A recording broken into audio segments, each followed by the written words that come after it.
Essential ingredients for making a Bond movie are The women. The guns. The gadgets. Gadgets. a villain, All the gadgets. cars, The ejector seat. guns, Mystery and intrigue. huge explosions, Money penny. Sex. diamonds, The evil doctor. The music. Q&M. Ding, diddle, ding, ding. girls, Girls. Girls. Girls. The love scenes. groovy locations. Sunny beaches. Drinking girls. The cocktails. View girls. Bring it on.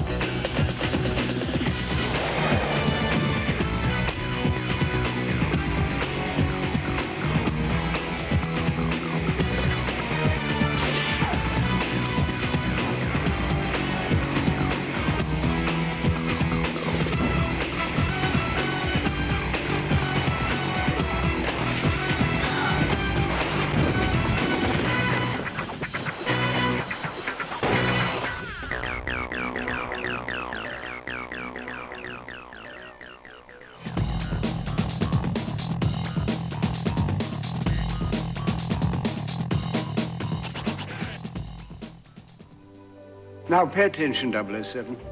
Desmond Llewellyn created this character of Q so many years ago. And for me, as a young man growing up in the Bond movies, he was always one of the highlights of every Bond film. He was just the most magnificent character, Desmond, and was a wonderful human being. I've always tried to teach you two things. First, never let them see you bleed. And the second? Always have an escape plan. He will be forever missed, I think, in the Bond movies. And now we have Mr. John Cleese. Something completely different. He has to, take over from Desmond, and he has to become Q. And who better to do it than John? He did a fantastic job in this. He's both funny, and he drives through all this dialogue, and he's made the scene his own, really. One pane, unbreakable glass, one standard issue ring finger. Twist so, voila. Ultra high frequency, single digit sonic agitator unit. You know, you're cleverer than you look. Still better than looking cleverer than you are. I despise technology in all its forms. It's exactly like Desmond, and in fact, exactly like Pierce. I can make very, very few things work. I've had trouble with ordinary pencils sometimes, and I'm not even talking about propelling pencils.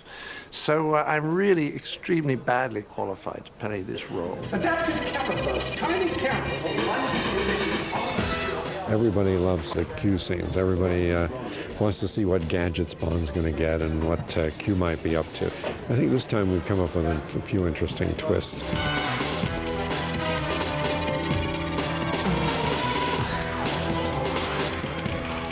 I think it's rather nice that we have gone back to having Bond's car with lots of weapons on board, which was first brought out, I suppose, in Goldfinger. Now turn them back towards me. With the shotgun idea, the director was asking for shotguns to move with some form of motion sensing. We've used the idea of close-in weapon support guns. They were developed after the Falklands War to deal with low-flying incoming ordnance like Exocet missiles. Plus all the usual refinements, ejector seat, torpedoes, target-seeking shotguns to shoot unmobile objects. Why don't you acquaint yourself with the manual? You should be able to shoot through that in a couple of hours.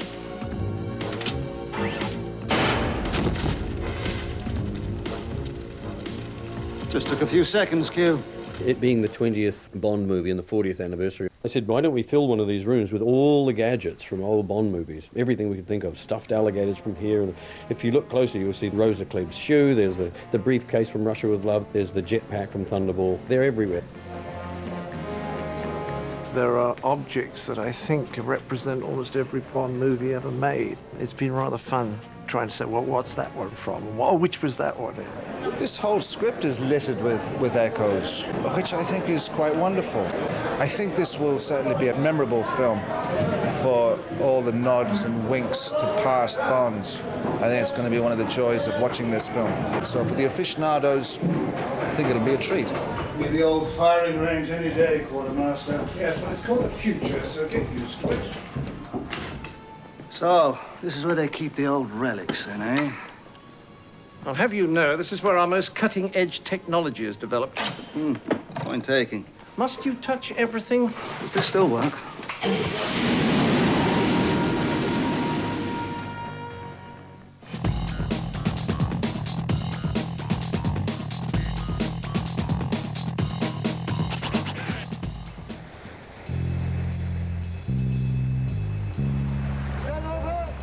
That's okay.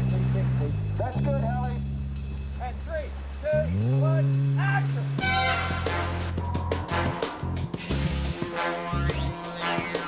This is supposed to rival Ursula Andress, and I don't know. I don't know if I can do that.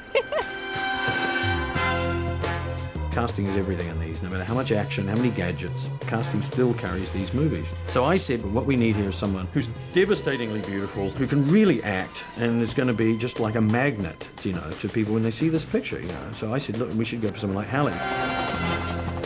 I was really surprised, you know, and I just laughed like crazy at first. And then I thought, are you serious? They really want me to be in the Bond movie? And then I was really excited. You know, I grew up watching Bond and sort of fantasizing about being in that world of mystery and intrigue and all the gadgets. So to have a chance to be a part of it is just like sheer fun.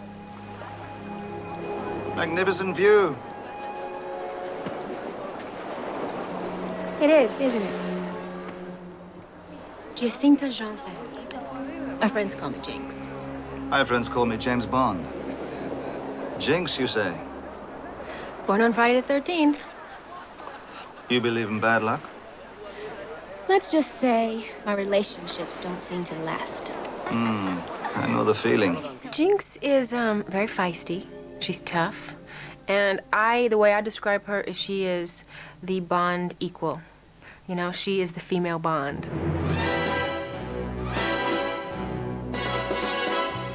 Hallie is dynamite, I must say. I've got great respect for her. I think she's somebody who's come up through the ranks, somebody who has really proven herself now in the last couple of years. Jinx? Oh, James, no, turn off. So she's kind of on the top of her game, really, and she can go off and have a good old time in a movie like Bond. I thought, how fun will it be? You know, gunfire, people running, mayhem, smoke, things blowing up.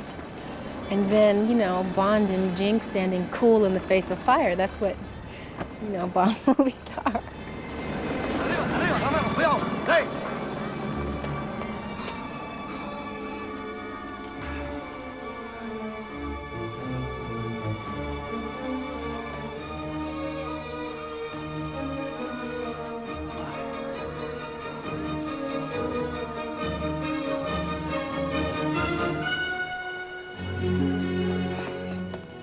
Can I expect the pleasure of you in Iceland? I'm afraid you'll never have that pleasure, Mr. Bond. You get these letters from people who love the girls in James Bond, and you think, how lucky am I to get to add to this tradition?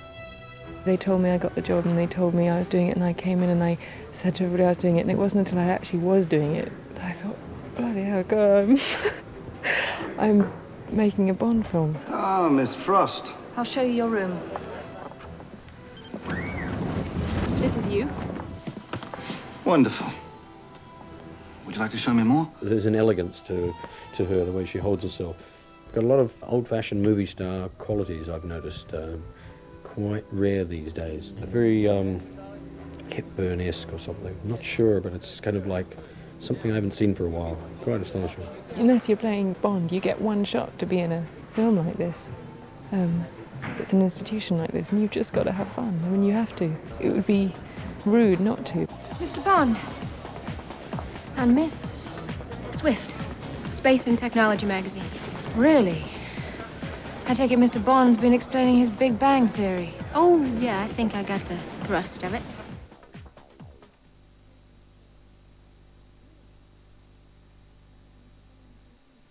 Jaguar would like to introduce our new XKR with 4.2 V8 and 6-speed auto and... Oh, hang on, what's that? We didn't put that on there. Whoa! No, those aren't ours either. And what do those do? Uh-oh, that's not good. Not good at all. We'd suggest that our improvements to the new XKR are quite enough, unless you're planning on taking over the world. XKR. Jaguar XKR. See it in the latest Bond film, Die Another Day.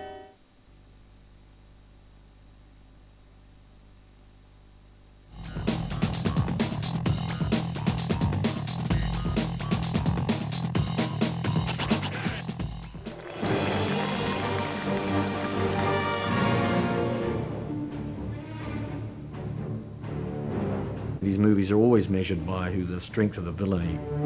The more powerful, more solid, the better actor, whatever, you know, to go up against Bond makes it a better movie.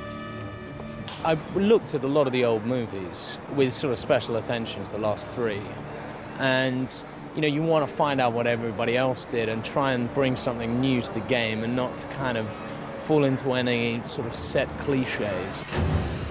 I kept saying to him as a joke, you know, I want this to be the best villain since Donald Pleasance, you know, who's still the benchmark of great Bond villains, but I don't want him to be like Donald Pleasance, with a scar and a Nehru jacket, you know, and you're stroking a cat, you know. You want a new performance style of villainy. Armed. And very dangerous. When it really hit me was really doing scenes with Piers, you know. When I first started doing scenes with Piers.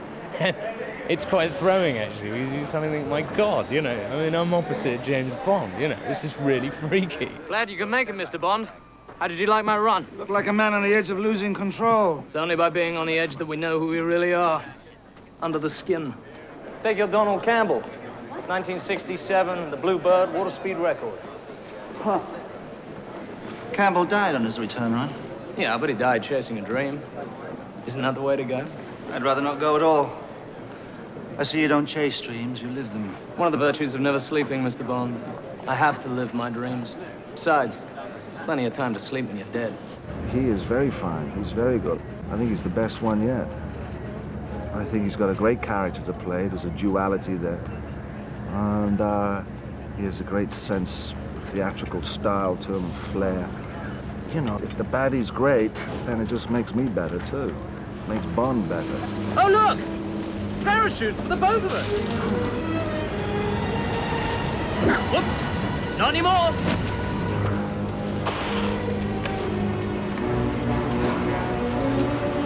You see, Mr. Bond, you can't kill my dreams. But my dreams can kill you.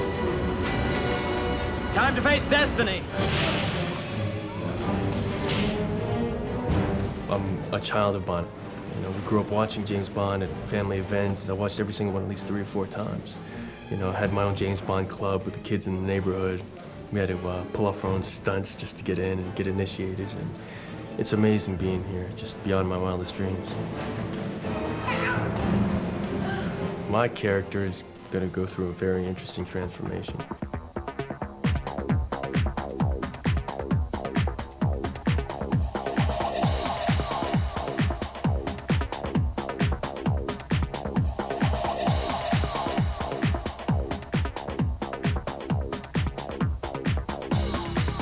He brings a lot to the table, so that Bond is going to have his hands full. You know, I've missed your sparkling personality. How's that for a punchline? Kill him.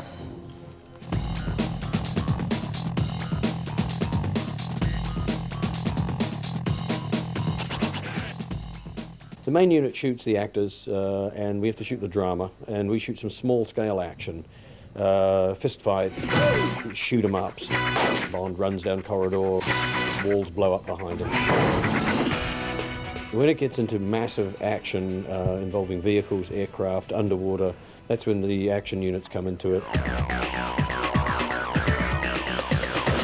So the bruises begin.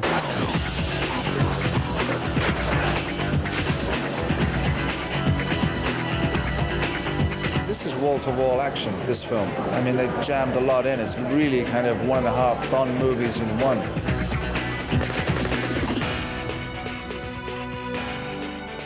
The hovercraft sequence represents the first major action piece of the movie. Here we go!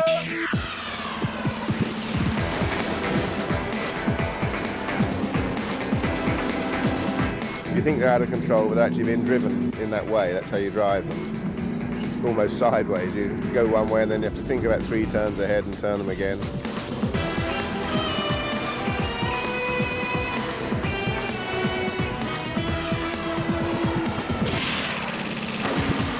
Initially we thought, oh, should we put hovercrafts on wheels and make it easier for ourselves, but it's a very unique look when you look at the way a hovercraft goes along. It sort of slips sideways and, you know, slews round, and you wouldn't have got that if we'd put them on wheels, so we decided to keep them true to what they were.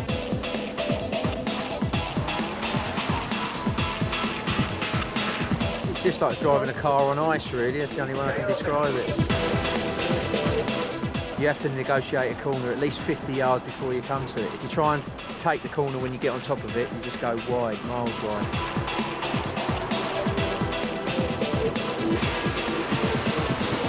I last worked with them 20 odd years ago. You know, they were difficult then and they haven't got any easier, I must say. No, the guidance system is still as precarious.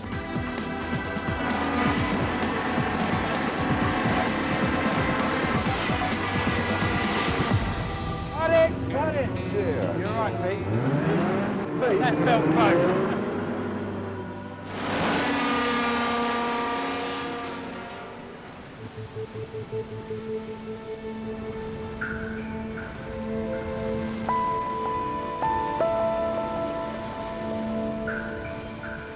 When you look for the best surfers in the world, you usually find them, you know, the fraternity knows who they are. If you're going to do this stuff, you may as well hand it over to the guys that know how to do it.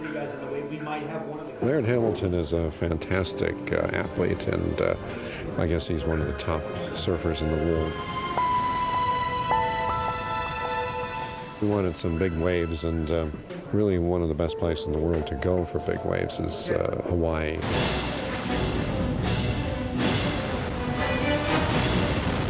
The location that we've chosen for this shoot is a huge wave on Maui called Jaws, appropriately named just because it's a hungry wave and it wants to eat you.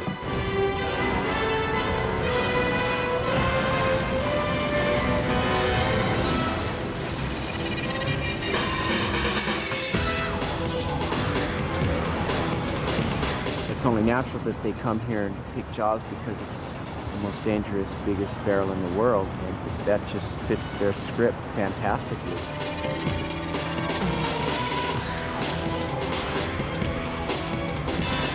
My friends and I actually kind of revolutionized big wave riding. We discovered a technique where we use jet skis to actually tow us onto the wave, and that allowed us to ride the biggest waves ever ridden, ride smaller equipment, and that's brought us a lot of attention. Never do we get 3 on a wave. I mean, we've had 2, and sometimes that's questionable. So for these guys to be doing 3 on a wave is, in my eyes, absolutely insane. You know, especially with the helmets and stuff they're wearing, they've lost a lot of the peripheral vision that is key to surfing big waves and small waves.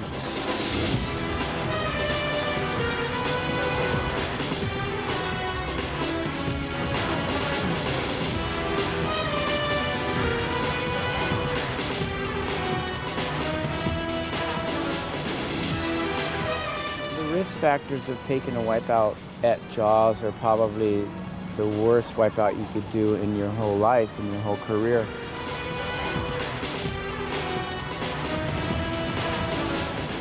Jaws is a dangerous spot.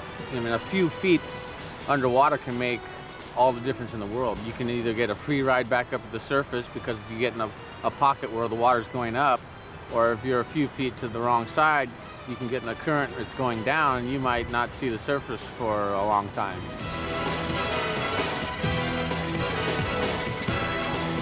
Getting Bond, you know, James Bond in the tube, which is great. He does everything else, he might as well, you know, surf.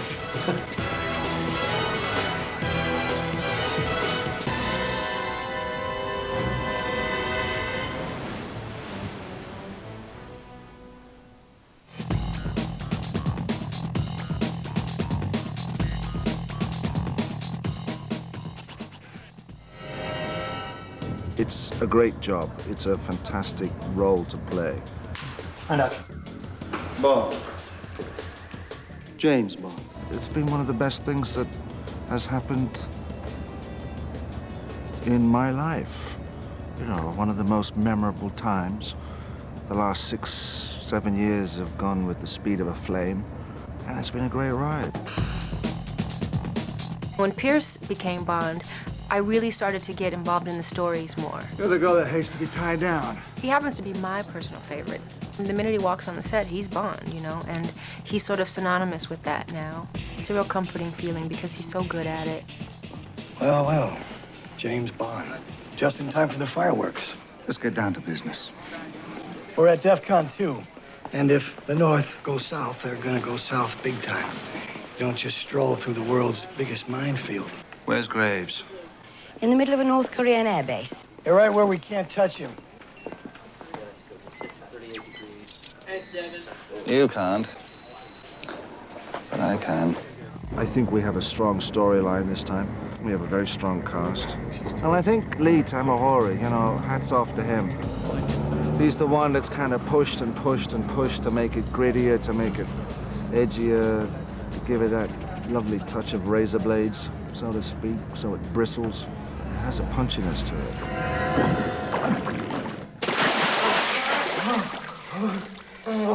They said you can do it however you like. You just can't, you know, there's some things you can't change. You know, Bond has to be Bond, he has to wear suits, the girls have to have the gadgets, there has to be some big action. It has to have lavish production values, it has to look expensive, be big. After that, you can do pretty much what you like.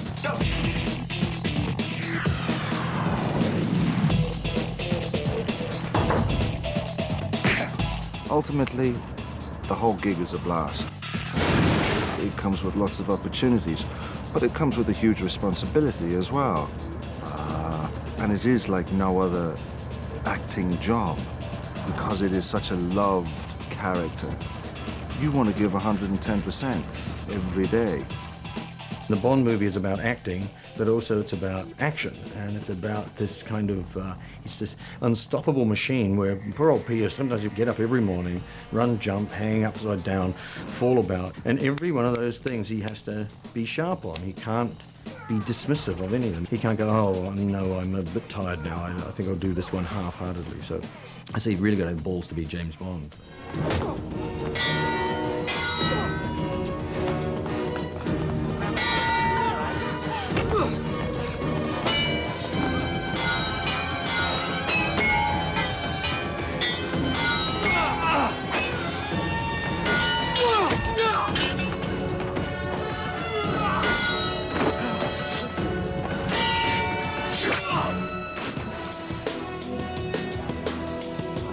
Getting sentimental in my old age, but I feel a great sense of love for it, and it's also gone very quickly. People say, are you coming back? Would you want to do another one? And if they asked, I would say yes, I would like to do another one.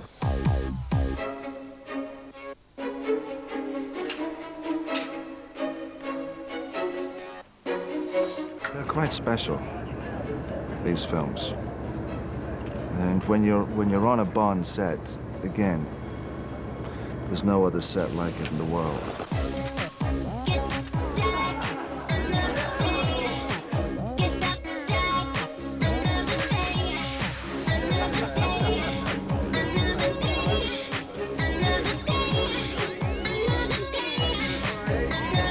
Okay, so perfect. Got that. Just go back to your trailer.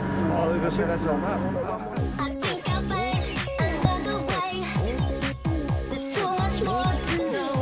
Don't forget, Russell Watson introduces a tribute to 007 in the shape of themes and soundtracks. Songs of Bond, tonight at 9:15.